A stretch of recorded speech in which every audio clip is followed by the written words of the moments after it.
both Darren and I have grown up hearing the WWF official history of this, and I'm sure you were probably part of that, but what was like the honest feeling in pop culture, even for like a non-wrestling fan, as WrestleMania was building up?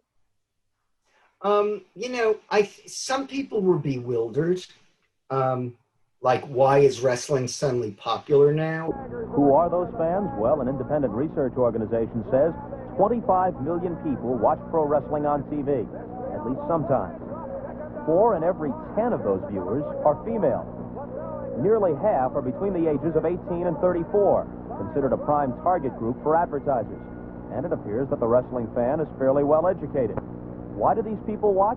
Different reasons. They believe it. They think somebody's going to get hurt. They want somebody to get hurt. They yell and they scream and they believe that the wrestling is for real. Then there's a larger group for whom it is theater, and they treat it the same way they would the A-Team or the Dukes of Hazzard. They have a willing suspension of disbelief. They get into it. And they know, of course, that nobody's going to really get hurt, but they suspend that belief while they're watching it. And now there's another group, who may have been there all along, but a much new blood, a new infusion of interest, people for whom it's a spoof. If you were a wrestling fan when I was growing up in the 60s and 70s, you invited scorn and condescension. It was, I mentioned my grandparents were immigrants and true believers. Those were the people who watched wrestling. Sophisticated people did not. Occasionally, I would describe someone as the type of person who wouldn't let their kids watch wrestling when I described someone who was a little stiff. There was no John Cena, there was no Rock. There was, the original Sheik and Dick the Bruiser and Crusher and, Chief J. Strongbow. And, it was not considered a very hip thing. So I think some people were bewildered by it. Some people who were faddists then embraced it temporarily, much like they might wear a certain hairstyle for a period of time and then they moved on. And then there were people who got hooked. Many of those people were younger, but there were people who were children during the rock and wrestling era, who then were maybe in college or early adulthood during the Attitude Era, and they came back. And, some people became lifetime fans. But I think everyone remembers Hulk Hogan and Cyndi Lauper and Mr. T and WrestleMania. Howard Finkel, the ring announcer, he felt that WrestleMania, he patented the name after Beatlemania. And I believe that Vince wanted to call it, there were a bunch of names being thrown around, and he was leaning towards the Colossal Tussle. And Jim Scott, who was the booker at the time, thought that was a funny name, the Colossal Tussle.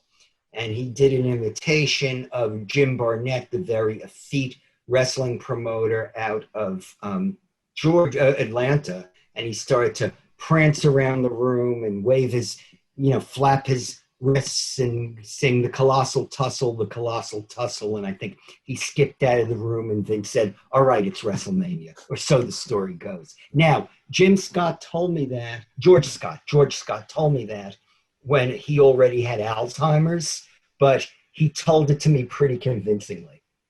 Well, eventually they would have the Colossal Jostle with Andre and Bundy. But that was the word colossal was always somewhere in Vince's mind, and of course Andre and Haku, the colossal connection.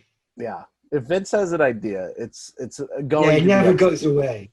If Vince likes a word, it's always going to pop up. And if Vince doesn't like a word, he'll detect it if it comes out of somebody's mouth. Muhammad Ali is brought in as the special referee, although it was originally rumored to be O.J. Simpson. Have you heard about too that bad. rumor? That would really be, know.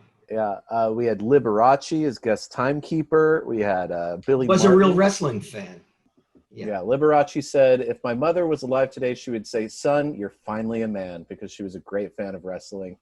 he grew up watching wrestling and he respected the business. And so the wrestlers were comfortable around him. He wasn't a celebrity who was in it for a payday, although I'm sure he got a very nice payday. But he seemed to understand the craft of what they did. And he's quite a showman himself. And so the same thing, I heard that later on when Burt Reynolds did something at one of the WrestleManias, that the wrestlers felt he got it. He knew what their shtick was all about. And, you know, he could hang with them, entertainer to entertainer.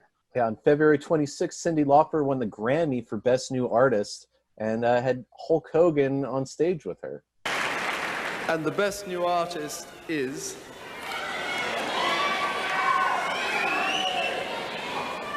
Oh, Cyndi Lauper.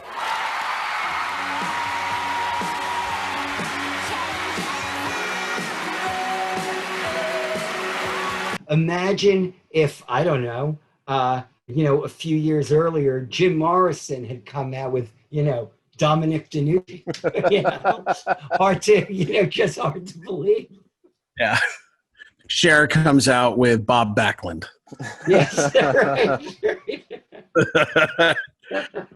One thing I love. It still happened. They're both around. Yeah, who knows? There's still time. One thing I love about Hulk's appearance at the Grammys that year is it's the debut of Hulk Hogan's formal wear, which is just black leather pants, a weight belt, and then a tuxedo shirt with the arms cut off, which he wears again later in the year for Uncle Elmer's wedding. There's a famous picture. That I didn't know, but I do remember Uncle Elmer's wedding. Famous picture of Hogan holding her. He says, I picked her up in my arms, took a picture of her. Cyndi was in her dress with me in my sleeveless tuxedo. From that point, everybody thought we were dating, but I never dated her. Then down the road, Cyndi wasn't involved with wrestling anymore. They'd ask me about her, and I'd say, I had to kick her out, brother. I couldn't take it anymore. Too much red hair dye on the pillowcase. Thanks, Hulk. Thanks, Hulk, yeah. Maybe you should stop being quoted, but you know, that's okay. I guess it's not the worst thing Hulk Hogan said. Yeah. So, well, I'm not going to comment on that. Yeah. The Wrestling Club with Darren and Brett. We've got a show that you'll never forget.